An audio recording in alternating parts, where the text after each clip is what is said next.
PhD research teachings.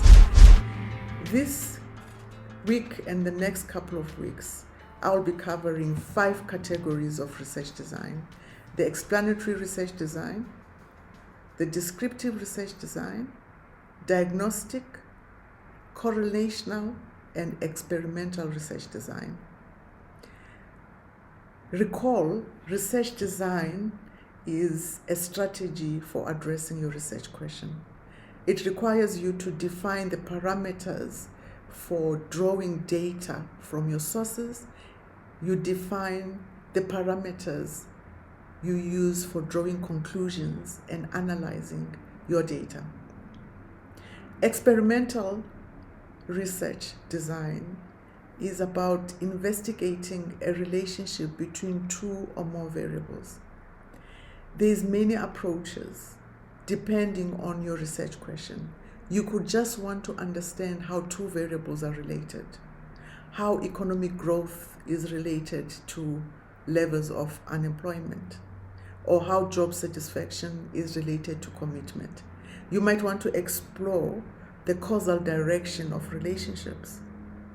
You might even want to look at more than 2 variables.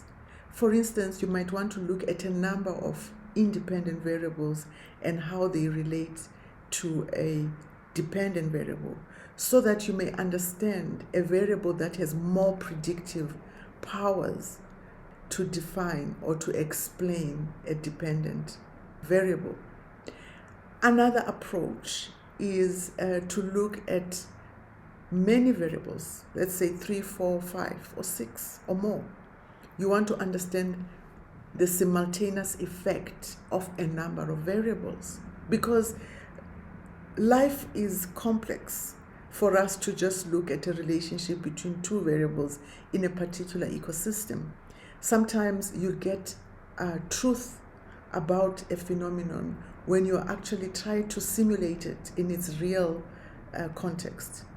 That's why research, if you look at the definition of research itself, it is about a systematic, rigorous process of collecting data in order to advance human knowledge. So a little bit more about the predictive research. We look at the simultaneous effect, we look at the predictive power of variables, we look at the causal direction of variables. Now, when you are designing a study using explanatory research design, it means in the way you present your problem statement is completely different, because you are now putting across, making arguments about the hypothesis that you'll be testing in your study.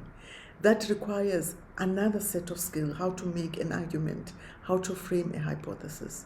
You will have to design your research methodology completely differently to when you are using a different research design.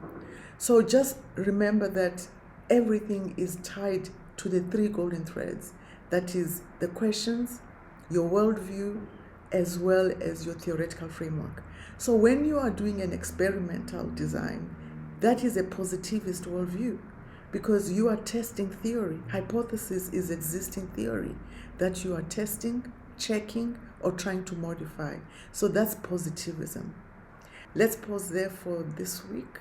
We will pursue this topic further in the next couple of weeks.